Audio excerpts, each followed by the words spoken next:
नमस्कार दोस्तों, मैं हूं नीरज राय और स्वागत है आपका फार्मा आर्ट्स में। दोस्तों आज के इस वीडियो में मैं बात करने वाला हूं फार्मास्यूटिकल केमिस्ट्री की जो थ्योरी है उसके सिलेबस के बारे में। हम देखने वाले हैं कि आखिर हमको क्या क्या पढ़ना है। जैसा कि मैंने आपको बताया था कि फार्मास्यूटिकल केमिस्ट्री आपको दोनों ईयर में पहले पढ़ते थे आप, इनऑर्गेनिक और ऑर्गेनिक करके, पर अब यहाँ पे ऐसा नहीं है, अब आपको दोनों एक में ही पढ़ना है। तो चलिए देख लेते हैं सिलेबस क्या होता है यहाँ पर। दोस्तों सबसे पहला जो टॉपिक आता है, सबसे पहला चैप्टर आता है, वो यहाँ पे होता है introduction to the pharmaceutical chemistry, scope and objective. तो आपको ये पढ़ना पड़ता है। ये पहले भी हम लोग पढ़ते थे। फिर आपको पढ़ना है source and types of the errors and accuracy, precisions and significant figures. देखो ये जो चैप्टर था, ये दोनों चैप्टर्स पहले फर्स्ट ईयर में हुआ करते थे और आगे भी अभी बहुत सारे ऐसे हैं जो कि फर्स्ट ईयर में होते हैं। जैसे यहाँ पे है इम्प्योरिटीज इन द फार्मास्यूटिकल्स। तो इम्प्योरिटीज इन द फार्मास्यूटिकल्स जो ये चैप्टर है, ये भी चैप्टर पहले हम लोग फर्स्ट ईयर में पढ़ते थे, जिसमें हम लोग source and effect of the impurities and in the pharmacopoeial substance और कुछ इंपॉर्टेंस ऑफ लिमिट टेस्ट, अब कुछ लिमिट टेस्ट के बारे में भी पढ़ते थे और कुछ लिमिट टेस्ट के प्रोसीजर्स पढ़ते थे। जैसे हमको पहले भी पढ़ना पड़ता था chloride, sulphate, iron, heavy metals और आर्सेनिक। कुछ इसमें से कटा गया है और पहले इससे कुछ ज़्यादा हमको पढ़ना पड़ता था। दूसरा जो चैप्टर यहाँ पे आता है वो होता है वॉल्यूमेट्रिक एनालिसिस, जिसमें हम लोग फंडामेंटल वॉल्यूमेट्रिक एनालिसिस के बारे में पढ़ेंगे, कुछ एसिड बेस्ड टाइट्रेशन के बारे में एंड कुछ नॉन एक्वस टाइट्रेशन के बारे में और बहुत सारे अलग अलग प्रकार के टाइट्रेशन के बारे में हमको पढ़ना पड़ेगा। तो ये सब उतना पहले इंपॉर्टेंट नहीं हुआ करता था, जो कि अब इसमें इन्होंने डाल दिया है। कुछ ग्रेविमेट्रिक एनालिसिस, उसके कुछ प्रिंसिपल, कुछ मेथड, ये हमें दूसरे चैप्टर में यहाँ पे पढ़ना पड़ेगा। और यहाँ पे जब भी हम इसे पढ़ेंगे तब एक चीज़ ध्यान रखेंगे कि सिलेबस के अकॉर्डिंग ही हमको पढ़ना है, क्योंकि एग्जाम सिलेबस के अकॉर्डिंग होगा और थोड़ा सा सिलेबस तो बढ़ ही गया है पहले के अपेक्षा। तो अब हम लोग यहाँ पे पढ़ते हैं तीसरे चैप्टर में कुछ इनऑर्गेनिक फार्मास्यूटिकल्स के बारे में, जो कि हम लोग पहले फर्स्ट ईयर में ही पढ़ते थे, जिसमें फार्मास्यूटिकल फार्मूलेशंस है, कुछ मार्केट प्रिपरेशंस और स्टोरेज कंडीशन और यूजेस, ये इतनी चीज़ पढ़नी है। इससे अलावा और कुछ नहीं पढ़ना। फार्मास्यूटिकल फार्मूलेशंस उसके बारे में पढ़ना है और कुछ मार्केट का जो प्रिपरेशन होता है उसको, और स्टोरेज कंडीशन हमको पढ़नी रहती है, यूज पढ़ना रहता है।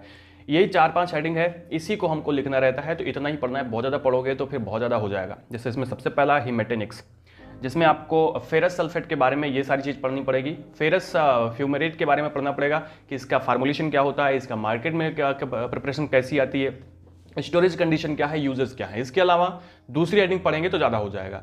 फेरिक अमोनियम सिट्रेट के बारे में, फेरस एस्कॉर्बेट के बारे में एंड कार्बोनिल आयरन के बारे में आपको पढ़ना पड़ता है। तो यही सब आपको पढ़ना है। इन्हीं सब के बारे में बहुत ज़्यादा डिटेल नहीं करनी है। आगे मैं कोशिश करूँगा कि चैप्टर्स का वीडियो बनाया जाए, तो अगर बनाएंगे तो आपको उसमें देखेंगे कि किस प्रकार से आपको पढ़ना है। अगला आपको गैस्ट्रोइंटेस्टाइनल एजेंट पढ़ना है, जो कि पहले भी पढ़ते थे, जिसमें एंटासिड है, जिसमें कई प्रकार के एंटासिड आते हैं, जैसे एल्युमिनियम हाइड्रोक्साइड जेल के बारे में, magnesium hydroxide and magaldrate and sodium bicarbonate, calcium carbonate, acidifying agent कुछ होते हैं, उसके बारे में पढ़ना रहेगा। एड्जॉर्बेंट के बारे में पढ़ना होता है और प्रोटेक्टिव और कैथार्टिक्स के बारे में आपको पढ़ना होता है। तो यही आपको पढ़ना है गैस्ट्रोइंटेस्टाइनल एजेंट के बारे में। आगे हम लोग कोशिश करेंगे कि जल्दी से जल्दी चैप्टर्स अपलोड किए जाएं, जिससे आपको चीज़ें ज़्यादा समझ में आए। तो अगला है टॉपिकल एजेंट। दोस्तों टॉपिकल एजेंट में भी आपको सिल्वर नाइट्रेट, देखो जितना दिया गया है उतने के बारे में, बुक में क्या है उससे कोई मतलब नहीं है। अगर बुक में सिलेबस के अलग है तो भी आप कोई दिक्कत नहीं, आपको सिलेबस के अकॉर्डिंग ही पढ़ना है, जिसमें आपको silver nitrate, ionic silver and chlorhexidine, gluconate, hydrogen peroxide and boric acid, bleaching powder, potassium permanganate, ये सारी चीज़ें आपको पढ़नी है। फिर आपको कुछ डेंटल प्रोडक्ट के बारे में पढ़ना है। आप इसको ध्यान से देख लीजिएगा, मैं पढ़ के नहीं बोल रहा हूँ, नहीं तो वीडियो बहुत ज़्यादा लंबा हो जाएगा। इसमें कैल्शियम कार्बोनेट मेन होता है, बाकी और भी सारी चीज़ें हमें पढ़नी होती हैं। उसके बाद आपको कुछ मेडिसिनल गैसेस पढ़नी है। ये पहले भी हम लोग पढ़ते थे, जैसे कार्बन डाइऑक्साइड, नाइट्रस ऑक्साइड और ऑक्सीजन, ये तीनों पहले भी पढ़ी जाती थी इनऑर्गेनिक केमिस्ट्री में, यहाँ पे भी आपको पढ़नी पड़ेगी। अगला चौथा चैप्टर, इसमें आपको देखो चौथे चैप्टर में कुछ ज़्यादा नहीं पढ़ना है। इसमें आपको पढ़ना है कुछ इंट्रोडक्शन, जो ऑर्गेनिक कंपोनेंट्स। अब देखिए यहाँ से ऑर्गेनिक केमिस्ट्री आ जाती है, जो कि पहले हम लोग सेकेंड ईयर में पढ़ते थे, पर अभी हम लोगों को फर्स्ट ईयर में ही पढ़ना है सब कुछ। जिसमें आता है introduction to the nomenclature of organic chemical system with the particular reference to heterocyclic compound containing up to 3 rings, तो इसके बारे में थोड़ा डिटेल पढ़ना पड़ेगा, एक एक नंबर का क्वेश्चन आ जाता है कि कौन सी रिंग कैसी होती है। तो ये सब देखो, ये सब आसान है, ये सब जल्दी से बता देंगे आपको, एक वीडियो में कंप्लीट हो जाएगा। तो चैनल को सब्सक्राइब कर लीजिएगा जिससे आपको चीज़ें मिलती रहें। दोस्तों अगला है 5वां चैप्टर। अब इसके बारे में आपको देखो, ये हेडिंग दी गई है, इस हेडिंग को देखो और इसी के अनुसार आपको पढ़ना है, जिसमें आप देखें कि study of the following category of the medicinal compounds with respect to the classification. इन सब कंपाउंड्स के बारे में आपको उनका क्लासिफिकेशन पढ़ना है, उनका केमिकल नेम पढ़ना है, उनका केमिकल स्ट्रक्चर क्या होता है, और आपको केमिकल स्ट्रक्चर केवल उन्हीं का पढ़ना है जिसके ऊपर स्टार है, आप देखो ध्यान से। उसके बाद uses, stability, storage condition, different type of formulation, कौन कौन के फार्मूलेशन में आता है, टैबलेट के फॉर्म में आता है, कैप्सूल के फॉर्म में आता है, किसके फॉर्म में आता है, एंड फिर आपको कुछ इसके पॉपुलर ब्रांड नेम्स जो हैं वो पढ़ने हैं। तो जितनी हेडिंग दी गई उसके अलावा आपको नहीं पढ़ना है। मैं बार बार आपको ये बता रहा हूं क्योंकि नहीं तो बाद में क्या होगा ना भैया कि आपको ज्यादा पढ़ा दिया जाएगा और आप ज्यादा पढ़ लेंगे, क्योंकि अभी आपको फोकस करना है पेपर पे, एग्जाम पे। तो एग्जाम पे फोकस करना है तो उतना ही पढ़े जितना एग्जाम में आएगा, ठीक है, क्योंकि एक सब्जेक्ट तो है नहीं, बहुत सारी है। तो यहाँ पे आता है drugs acting on the central nervous system. सबसे पहला जो कैटेगरी आती है, जैसे पहले हम लोग कैटेगरी पढ़ते थे, इसी तरह से फार्माकोलॉजी में पढ़ते हैं, और ये अच्छी बात है कि उसको इसमें लागे कर दिया फर्स्ट ईयर में, क्योंकि सेकंड ईयर में तो हम लोग फार्माकोलॉजी पढ़ेंगे ही, उसमें ये सारी चीजें पढ़ेंगे। तो यहाँ पे पढ़ना है आपको drug acting on the central nervous system, जिसमें आता है एनेस्थेटिक्स, जिसमें आपको थायोपेंटोन सोडियम और कीटामिन हाइड्रोक्लोराइड एंड प्रोपोफॉल के बारे में पढ़ना है। देखो सिलेबस कट किया गया, सिलेबस कम किया गया है, ठीक है। तो एनेस्थेटिक के बारे में केवल आपको ये तीन एनेस्थेटिक ही पढ़ने हैं, ठीक है। और अगला होता है सेडेटिव हिप्नोटिक, जिसमें आपको डायजेपाम, अल्पाजोलाम, नाइट्राजेपाम एंड फिनोबार्बिटोल के बारे में पढ़ना है। ये भी सिलेबस कट किया गया है थोड़ा सा, मतलब मेडिसिन कट कर दी गई हैं, ये अच्छी बात है। कुछ मेडिसिन इसमें डाल दो और कुछ मेडिसिन जाके फार्माकोलॉजी में डाल दो, तो दोनों कंप्लीट हो जाएंगी, नहीं तो फिर डबल वही काम करना पड़ता है। फिर आपको पढ़ना है एंटीसाइकोटिक्स के बारे में, जिसमें क्लोरप्रोमाजिन हाइड्रोक्लोराइड के बारे में, हैलोपेरिडॉल के बारे में। देखो आप लोग ये पढ़ लीजिएगा, मैं ये बता नहीं रहा हूँ, आप सिलेबस देख रहे हैं, ठीक है। मैं सिर्फ आपको कैटेगरीज बताने वाला हूँ, तो आप ध्यान से देखिए। अगला आपको एंटी कन्वर्जेंट के बारे में पढ़ना है, जिसमें फेंटोइन बहुत ज़्यादा इंपॉर्टेंट होता है, ठीक। अगला आपको पढ़ना है एंटी डिप्रेसेंट के बारे में। एंटी डिप्रेसेंट का मतलब होता है डिप्रेशन को कम करने वाला, ठीक है। तो ये आपको पढ़ना है, इसके बारे में इतनी मेडिसिन पढ़नी है, थोड़ा सा ज़्यादा है, पर आप इसको देख लीजिएगा।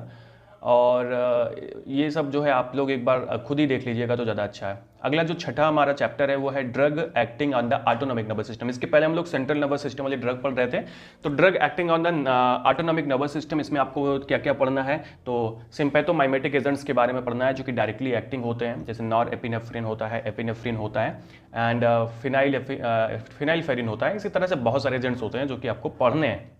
देखो इसी छठी की कैटेगरी में, मतलब ऑटोनॉमिक नर्वस सिस्टम जो एएनएस है, उसके ऊपर जो ड्रग एक्ट करती हैं वो कई सारी हैं। तो अगला आपको देखिए ये सारी चीज़ें पढ़नी है। अब यहाँ पे मैं अभी ही बता दूं ना कि डोपामिन सबसे इंपॉर्टेंट होता है, ठीक है। डोपामिन अक्सर क्वेश्चन आ जाता है।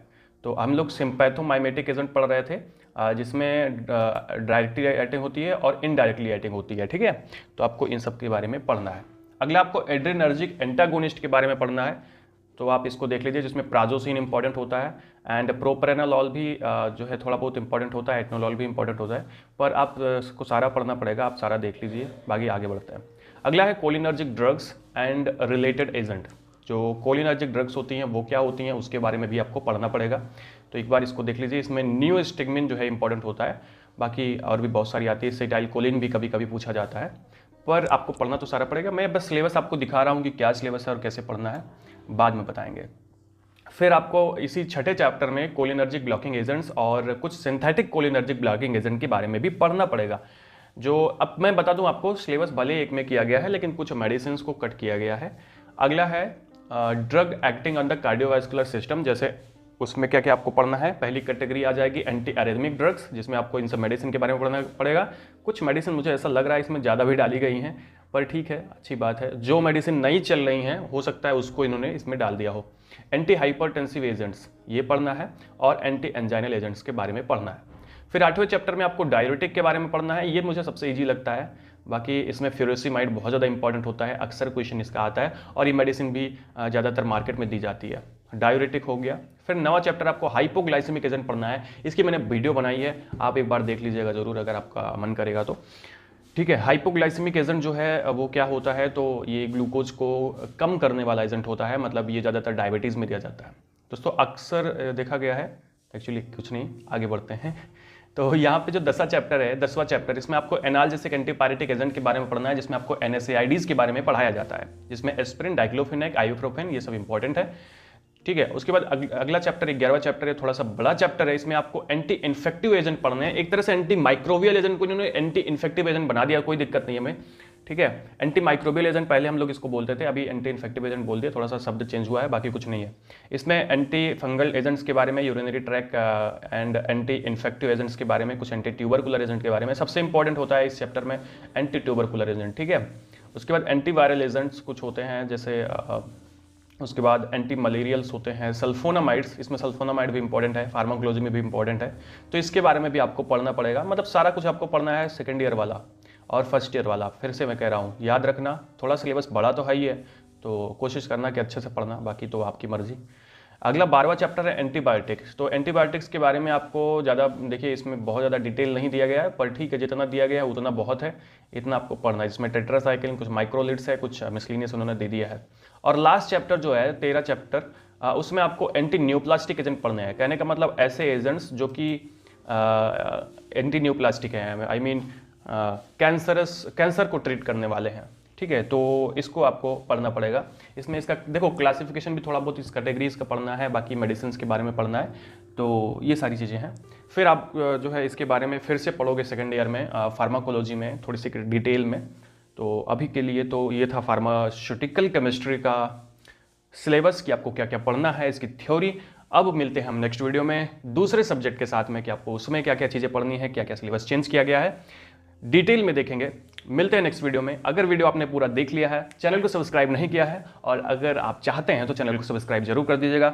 मिलते हैं नेक्स्ट वीडियो में। और आपको एक काम और करना है, अगर आपको शॉर्ट वीडियो देखना है तो आप हमें इंस्टाग्राम पर फॉलो कर सकते हैं। तो दोस्तों, पूरा वीडियो देखने के लिए बहुत बहुत बहुत धन्यवाद।